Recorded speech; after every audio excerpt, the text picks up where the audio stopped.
Alex Rins has been one of the hottest prospects in 2023, especially after winning a race while being on a satellite team related to Honda. However, the treatment of the Japanese manufacturer has only gone from bad to worse with the Spaniard.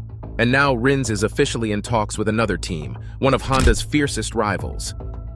Could we see Honda lose out on the only race winner for them in 2023?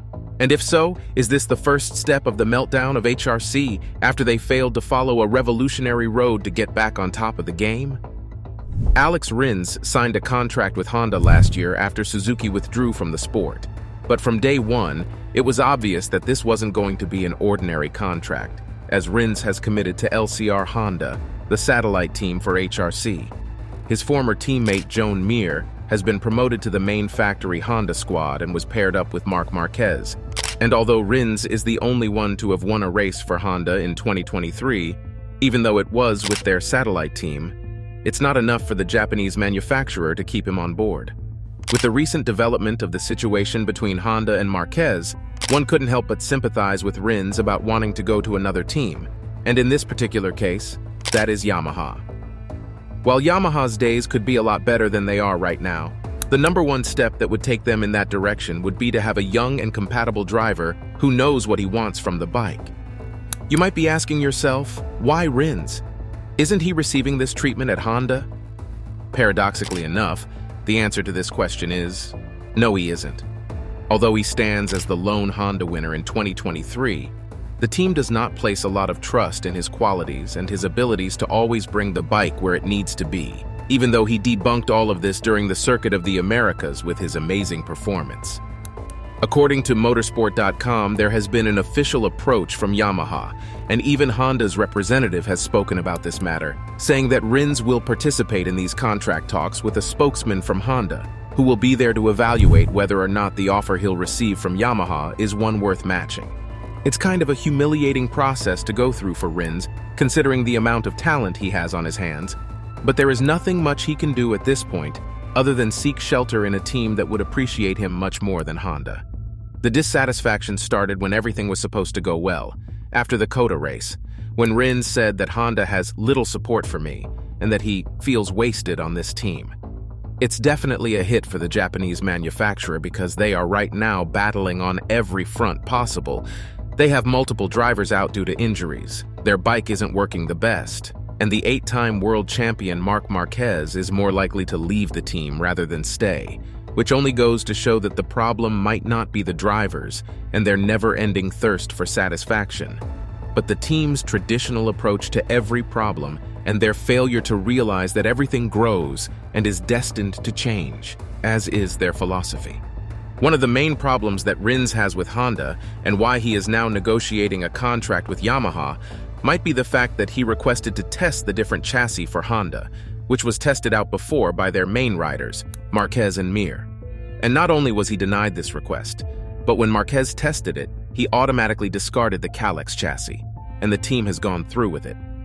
This is definitely a massive hit for a young rider, and if you do not get to test out certain bike parts, it goes to show that Honda is not ready to build around you, and therefore they are indeed wasting your talent, just like he felt after his most recent win at COTA. Right now, it's not that hard of a contract he has with Honda in terms of leaving them for another team, and from what is understood, Rins is still under contract with LCR Honda in 2024. But there is a clause that allows him to opt out for another team under one condition only. The team in question would have to be a factory one. Although Yamaha has gone down a similar path as Honda when it comes to developing their bikes in a certain direction, and they are still struggling to find more performance out of their bikes, it is not surprising that Rins has requested a way out of a toxic environment in which not even the 8-time world champions receive the praise they should receive. And just recently, Honda revealed that Rins received an official offer from Yamaha, and they are going to have a very long summer break ahead of them, because not only do they have to fight the departure of 2 riders from their team, but they also need to work on their bike and get it to optimum performance when the caravan returns at the British GP. It does not help that Rins is now long away from the racing fields and is expected to make the return in Britain after sustaining an injury on his leg in Mugello, but his talent is immaculate, and to think that Honda is ready to give up on one of the riders that has the potential to bring them back where they belong is just obnoxious. Still, this is the reality we live in, and Lucio Cecchinello, the LCR Honda team owner, has spoken about this matter as he went on to elaborate. He has received an offer from Yamaha. Negotiations have started with them and with Honda by his representative, although I am not part of this process. I have no definite information. I can only say that for us, it would be a shame to lose Alex because he is a very good rider. He is taking his time to reflect and understand what the best solution is. Certainly continuing the project with Honda makes sense. He has already won a race, and the bike will grow faster than expected with a renewed commitment from HRC. On the other hand, Yamaha offers him a place in an official team, so probably the conditions will be different. Nothing matches the feeling of riding for a factory team compared to a satellite team. And for your comparison, this happens in all the other motorsport categories as well. For example, it's like going from AlphaTauri, which is Red Bull's satellite team serving to breed talent, to some of the official team manufacturers out there, such as Mercedes or Ferrari, or maybe even the customer companies of these teams.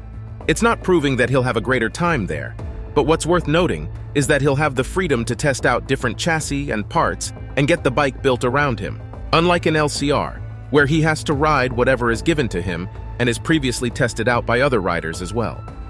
Cecchinello has also talked about the possibility of Rins signing to Yamaha and how this was made possible with his current contractual situation with LCR as the team owner continued.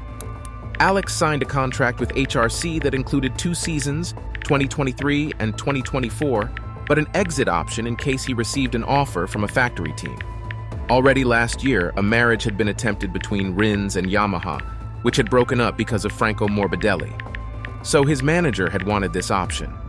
Now, paradoxically enough, it would be Morbidelli who will be replaced at Yamaha, and Rins' price has just taken another boost because of his recent performance in 2023 on a satellite team. The Spaniard brings a lot of value to the table, and rest assured that he knows this better than anyone else.